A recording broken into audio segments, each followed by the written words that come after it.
In the name of the Father, and the Son, and the Holy Spirit. Amen. Please be seated. 請坐。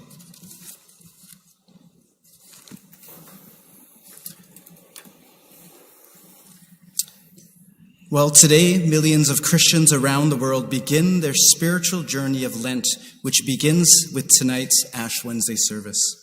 今日世界各地以數百萬計嘅基督徒係透過塗灰日嘅開始咗佢哋嘅大齋期。As you see on the screen, there are many themes of Lent and Ash Wednesday. The first being, since Christmas, we've been following the life of Jesus, and now Lent marks the 40 days of suffering and obedience before Jesus goes to the cross. 由從聖誕節開始，我哋就要跟隨着耶穌嘅生命。大齋期就標誌着耶穌喺受難日上十字架之前嘅40日，佢經過嘅受苦難同埋嘅順從上帝。And this 40 is very symbolic. We see the Israelites struggle and tested over 40 years, and Jesus was tempted for 40 days, and now all of us, we observe 40 days of our Lenten journey. 呢一個40嘅數字係一個非常有意義嘅，正如以色列人喺曠野裏邊掙扎，亦都受試探40年一樣。耶穌也喺荒野裏邊受魔鬼試探40天。現在我哋開始40日嘅大齋期。During the season of Lent, we remember our own times of testing, our own sinfulness, and our need for God's salvation. 喺大齋期嘅期間裏邊，我哋記得起我哋自己受試探嘅時候，我哋自己嘅罪性，同埋我哋對上帝救贖嘅需要。我哋亦都被提醒我哋自己嘅罪、死亡同對上帝嘅需求。And just as Jesus journeyed towards the cross, well, later in the service, we are called to take up our own cross, and tonight you will receive a cross on your forehead of ash. 正如耶穌走向十字架一樣，我哋也要背起自己嘅十字架。喺今日嘅崇拜裏邊，我哋一陣間會將下你喺弟兄姊妹每一個人眼卡頭上邊畫上一個十字架嘅記號。So tonight, let's look at our scripture reading from Isaiah chapter 58. If you open your Bibles with me, if you're using the church Bible, for those here, this is on page 737. 而家又讓我哋打開我哋嘅聖經去睇我哋裏邊以賽亞書嘅第58章。And what we first see in this passage is that Lent requires us to recognize our sinfulness. 第一樣我哋見到嘅就係喺大齋期裏邊，我哋學習到睇到自己嘅罪性。So God tells Isaiah, "Declare to my people their transgression," in verse 1. 第一節裏邊，向我的百姓宣告他們的過犯。I have bad news to share with you, bad news in the Bible, that there is sin in the world, and we see it and feel it around us. And so God instructs Isaiah to declare to God's people their sins. I wonder if they are willing to listen. 我哋第一個從聖經裏面聽到嘅壞消息就係世界上係有罪惡嘅。我哋都要睇到我哋嘅世界當中有好多嘅罪惡。上帝所以就要指示佢嘅先知以賽亞向佢嘅子民宣告佢哋嘅罪。今日我哋願意聽從嗎？ Because there's even worse news in the Bible, is that you and I are personally sinful. It's so easy to point out the sins of many other people around us, but are we willing to admit our own personal sinfulness? 不但如此，我哋更加聖經裏邊知道嘅更加壞嘅消息就係你同我都係有罪嘅。我哋呢去指出別人嘅罪呢好容易，但我哋能唔能夠承認自己嘅罪呢？ And because it's difficult to face sin and evil, God often, like Isaiah, sends his prophets to clearly point it out to us. 因為面對罪惡同埋邪惡係一件好唔容易、好困難嘅事，所以上帝時常都差派佢先知嚟清楚地指出我哋嘅罪性。And as we recognize our own sinfulness, this is actually related to recognizing our finiteness, to know that we are weak and fragile creatures. 我哋認識到我哋嘅罪性，也認識到我哋嘅有限。我哋係軟弱嘅、脆弱嘅被造物。We are in fact mortal, and just as the Bible says, the wages of sin is death. And if we look at the world around us, we can see the spiritual and physical death around us. 我哋係凡人，正如聖經裏邊所記載，罪嘅工價就係死。我哋喺周圍嘅我哋世界裏邊都當中見到好多屬靈上邊嘅死亡，正如耶穌面對死亡一樣，我哋也將會面對我哋嘅死亡。And just as Jesus faced death, we will also face death. And so later in today's service, as we impose ashes on each of us on Ash Wednesday, these are the words we or whichever pastor will say over you. Remember, you are dust, and to dust you shall return. 正如耶穌面對死亡，我哋都會面對自己嘅死亡。喺今日嘅敬拜裏邊，我哋會擺一啲塗灰塗喺我哋每個人嘅額頭上邊，亦都會同讀提醒大家同讀呢一句話：你要記住，你本是塵土，乃要歸於塵土。And I think COVID has exactly reminded us how delicate we as human beings and our whole society is. 呢個疫情其實提醒咗我哋同埋呢個社會係有幾咁嘅脆弱。And sadly, this sudden and recent war in Ukraine has reminded us how quickly our lives in just a moment of terrible violence can end just like that. Into dust we return. 更加可悲嘅係喺呢個星期裏邊，我哋睇到喺烏克蘭嘅戰爭裏邊，更加嘅提醒我哋生命係幾咁嘅脆弱，喺能夠喺一個好短暫嘅咁嘅聲音裏邊，生命就會完結。就提醒我哋每一個人都會回到塵土中。我哋都俾烏克蘭嘅基督徒嘅相片被感動。Yes, so I've been so touched by watching some of these photos of what's happening in Ukraine, and here you see a Christian pastor leading his people in worship in a basement, I assume for shelter from the bombing. 睇片裏邊睇到咧，有一個牧師咧喺烏克蘭裏邊喺一個地牢裏邊進行佢嘅崇拜。And then we see that he later on then celebrates Holy Communion and serves it to some of the children and their families. 你都見呢位牧師咧喺呢個地牢裏邊咧係為一啲小朋友施聖餐。I think these people understand Lent, these two themes, that they are mortal and that they are sinful and need God. 我諗喺呢度咧，我哋睇到我哋每一個人自己嘅生命嘅脆弱，我哋自己本身嘅罪性。But even in these disasters like COVID or this Ukrainian war, in the midst of it, there can still be God's spiritual blessing to us. 但係就算喺我哋嘅災難當中、患難當中，我哋仍然能夠經歷到上帝嘅祝福。Because if we remember our own mortality and sinfulness, then there's an opportunity that we'll also know that we need God. 因為如果我哋能夠記得起我哋自己嘅罪性同死亡，我哋亦都會體會到我哋的確而且確係需要上帝。I truly see this as one of the hidden blessings in the midst of some of these disasters. Right now, I'll be honest with you, I know more than ever that I need God. 我相信喺疫情當中一個比較隱藏咗嘅祝福就係我比以前更加知道我哋係需要上帝。我哋願意繼續去聽到上帝嘅說話嗎？ What else do we see next in this passage? What we see in this passage is that in Lent we were reminded of the danger of false religion. 第二點就係我哋睇到喺大齋期裏邊學習得到呢個虛假與空有外表嘅信仰所帶來嘅危險。Look at verse 2 here, what God's accusation is to his people. He says, "Yet they seek me daily." 第二節裏邊話俾我哋聽，他們天天尋求我。There's a bit more bad news in the Bible, is that God often complained about the religious services of his people. 喺聖經裏邊咧，都今日睇到一個更加壞嘅消息，就係咧，上帝其實經常咧抱怨佢嘅子民嘅敬拜㗎。Do you see what God is upset here? He's saying, oh yes, they're being very religious. They're very strict to follow their fasts and perhaps their religious observances, but that is not the point. They've missed something. 你哋睇唔睇到上帝對於以色列人嘅不滿係乜嘢呢？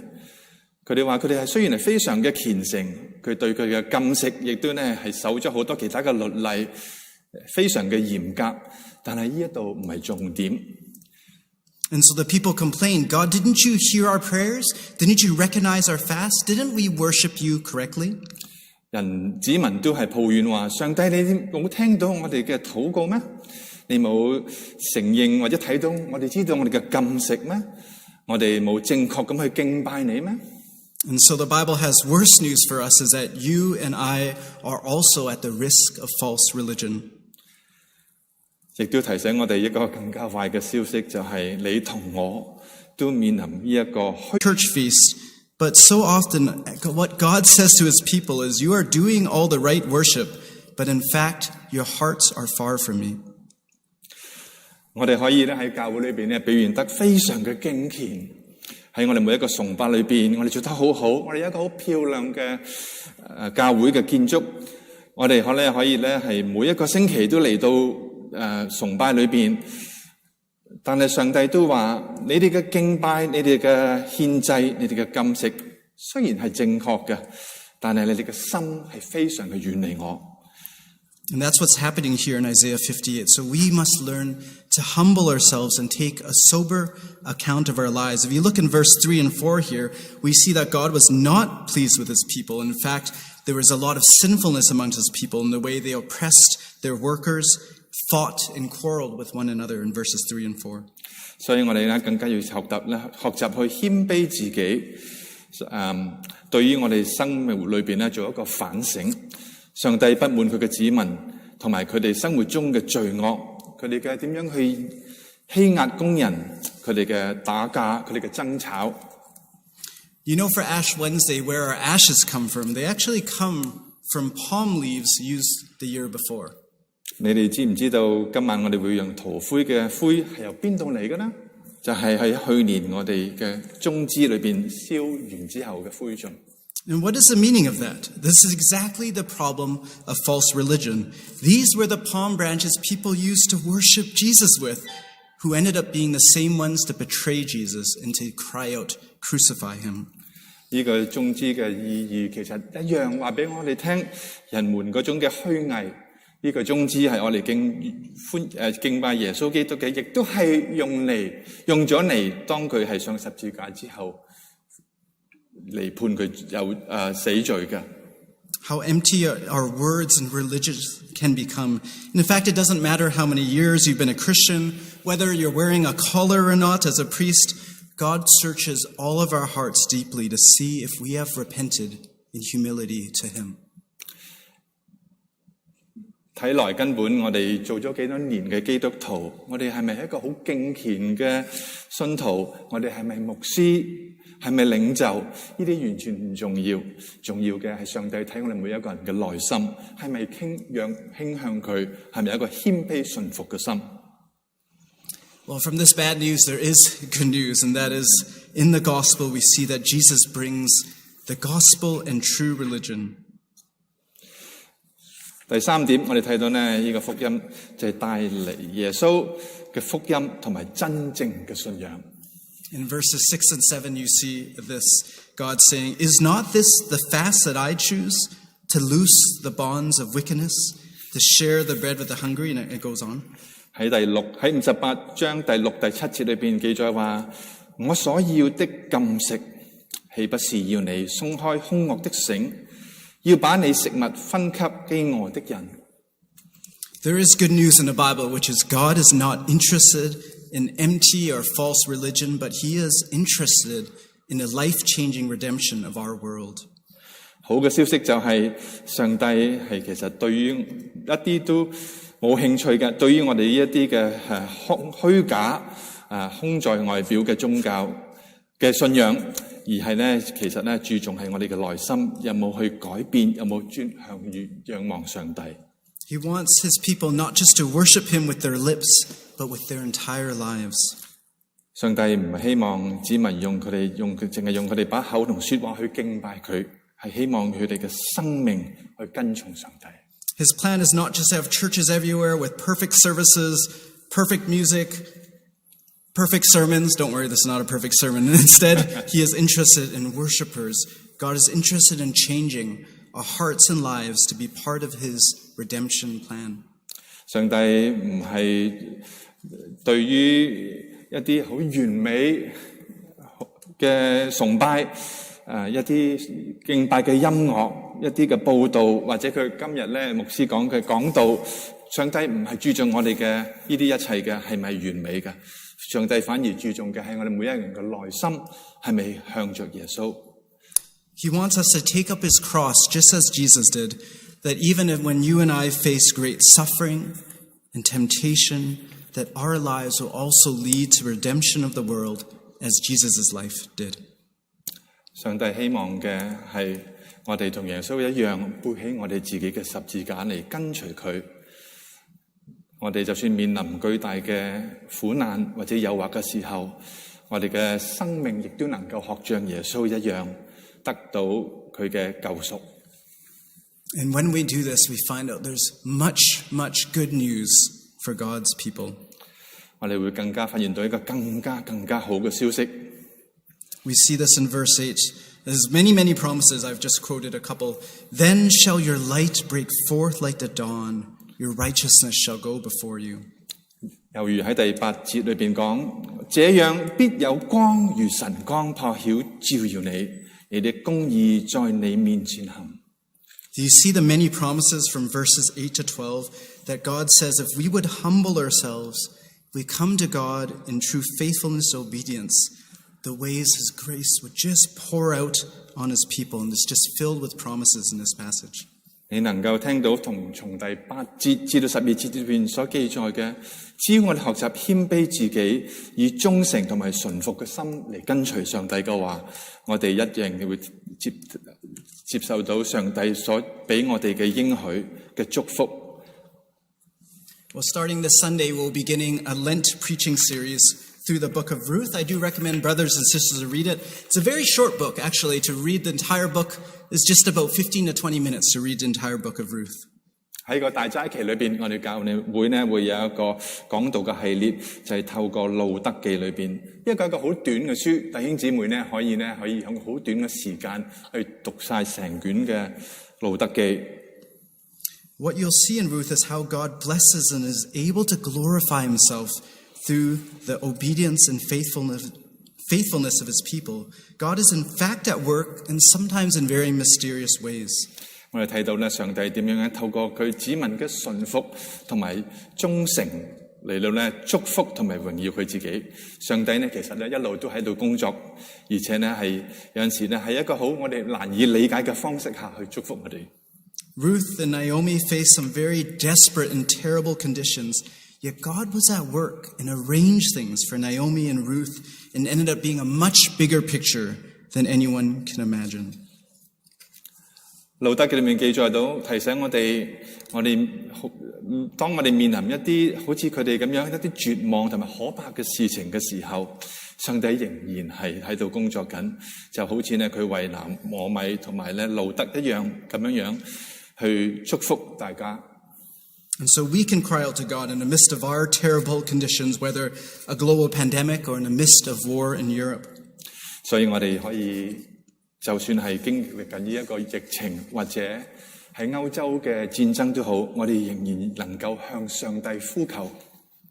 And what does God promise if there can be a faithful people of God? Well, in Isaiah 58 and throughout Isaiah has some of the most beautiful poetic promises to describe God's redemption to us. 如果能夠有一個忠實對上帝嘅子民，上帝又會點樣去祝福佢哋呢？以賽亞書有一啲最美麗、最美麗嘅詩意，同埋一啲承諾去描述上帝嘅救贖。Just to look at one in verse 12. 睇喺第12節裏邊。And your ancient ruins shall be rebuilt. You shall raise up the foundations of many generations. You shall be called the repairer of the breach, the restorer of streets to dwell in. 你們中間必有人起來修造久已荒廢之處，立起代代相承的根基。你必稱為修補裂痕的和重修路經給人居住的。